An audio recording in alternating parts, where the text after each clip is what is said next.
Yeah, so I wanted to take just a little bit to tell you guys a little bit about how I got into big time and what it's done for me. I got lucky that some other players from a game that I played, Splinterlands, decided to invite me to big time. I did one thing, and that was invest a little bit over $1,000. Why did I do that? Because when I looked at the game, it was very, very easy to see that I did need to buy at least one thing. And what one thing do you need to buy if you want to get into this game as far as the Web3 part of this game? It is a time warden. So I'm going to go ahead and bring my open loot over here and kind of show you what that time warden has grown for me. Now, I bought this rare meteoric time warden for about $1,000. I also bought this first echoing hourglass and my lonely night title. When I joined this game in the beginning, even though some of the other players had got me in, I wasn't able to play with them. We're in different sides of the world. It took me a while to get some players on this side of the world that could play with me. I'm still hoping to bring more of you into the game who might want to run dungeons with me sometimes. A lot of you are clicking on my link, so thank you very much. There is a link in the description that you can go ahead and click to join the game. And if you're here during the live streams, it's pinned in the chat. I also will be doing giveaways occasionally of a few of my USDCs. I've already given away one time $5. It's just a fun little thing that I can do now that I've been brought in as an ambassador into the game. But that's kind of the end of the current story of what's going on. But I get this for $1,000. I start renting it out for $200, and I do that for about 3 months. That allows me to buy my Rift Armory, my forge. It allows me to also get this big small space. So all of this was done from just buying this one thing. And that's because you are able to go ahead and let other people get this if you want to. You're able to let them rent it. And when they rent it, you get that money. There are fees within their ecosystem. It's one of the things that supports them and gives them money to keep working on the game. It is kind of a high fee, but it is there to allow them to keep this game growing and keep development going. And the market pace has been pretty healthy for me. There's been a lot of changes going on. Things have been going up and down, but overall things have been pretty good for me. So this is kind of my take on the game. Find that item that you're comfortable in buying. It might not be a rare tie warden. It's too expensive. Maybe it's an epic small space. Maybe it's just well, you can't really rent out hourglasses, but you could try renting out rift armories and forges, though you would make at this time less money on those. But basically, this piece is the key to the game. So, what is the key to this Web3 part of this game as I recap it for you very quickly? It's basically that as you play the game, you're going to find items. These items are your premium currencies. So, I'm going to go to here and let's see, where can I find those? This is my collection. Oh, well, okay, so you're going to find these time crystals, and you're also going to find, let's see, um, I should have been more ready to do this. Let's see, marketplace. If I wanted to buy, oh, I didn't select the game. Big time. And then I wanted to go ahead and look for, let's see, down here, forge, hourglass times what? Oh, well, you know what? It's not super important exactly what they are. So I'll just state that they're basically, you find one item that can make things within the forge. You find one thing that can make things within the armory. So they're materials. You can use both of those materials to make these echoing hourglasses. So there are the echoing hourglasses. There are the and then you can get more and more and more of these hourglasses. Then you can find these things throughout playing the game, and it took me about 6 months to play the game to find enough items to go ahead and make it worth it for me to start crafting. So now when I get into the game,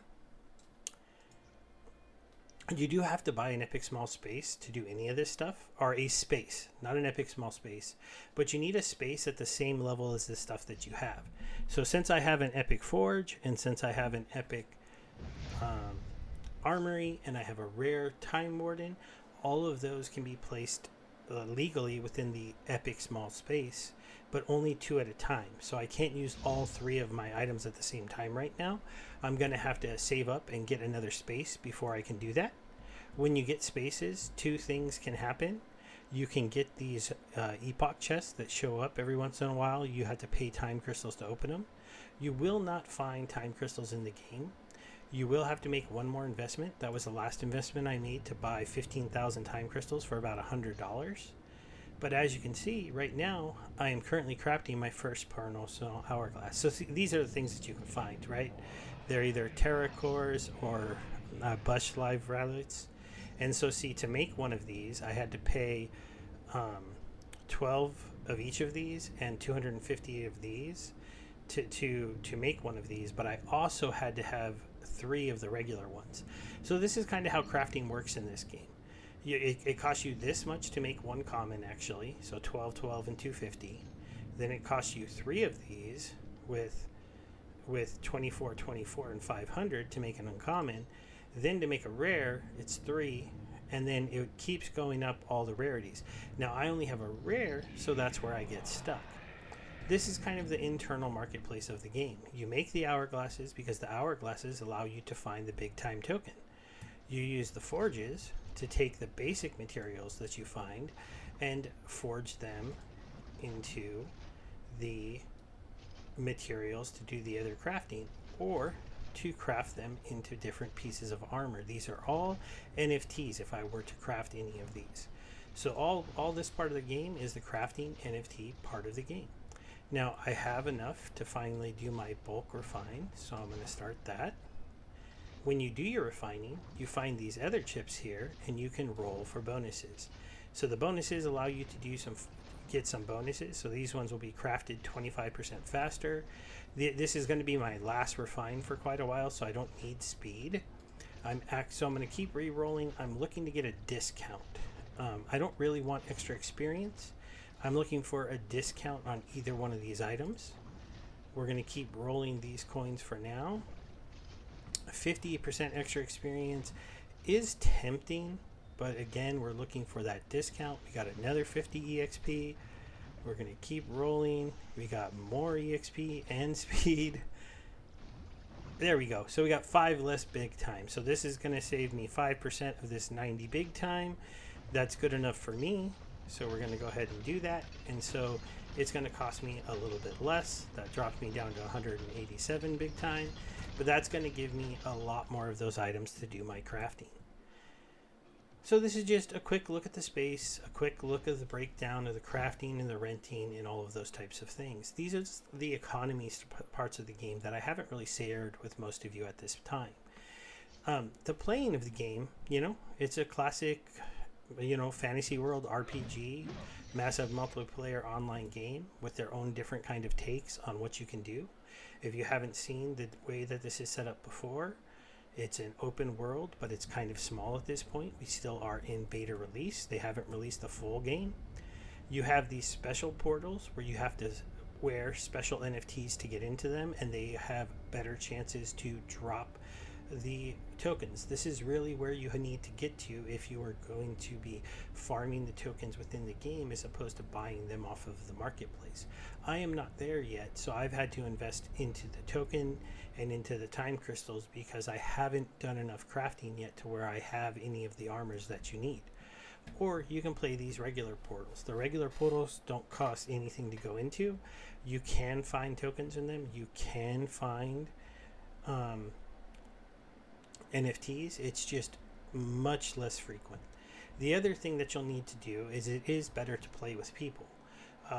In the next update that they're having, and I'll do another video when that comes out, they're finally going to institute their party making system. The current party making system is not very good. It only shows you people that are near you. That can be kind of frustrating. I'm out in the middle of the game, running around, maybe looking for trainers. I can't look for a party. I basically have to go back to the main town and sit there doing nothing, trying to find a party. Or I have to go into the chat. As you can see, no zone chat. Global chat is kind of a mess sometimes. There can be quite a lot of spam. from servers that I'm not even on. So this is the Singapore server. I'm on the LA server. This is the Frankfurt server. Singapore and Frankfurt. They're spamming. Is there anybody? Oh, here's somebody in LA. So he's looking for people to do prestige. Okay, I'm not quite doing prestige yet. So as you can see, the further I go up, the more behind I'm going to get, and those groups might just be gone already. This is going to get a very big improvement to the game. So why should you maybe get into the game right now? Well, with the new update that's coming up, getting into the game, getting through the very first beginning part, getting your first feel for the world, getting, and everything else will prepare you for the next big update that's coming to the game. So if you think that's interesting, again, the link to get into this game while it's in beta is in the description. And if you come to my live streams, it'll always be in the chat.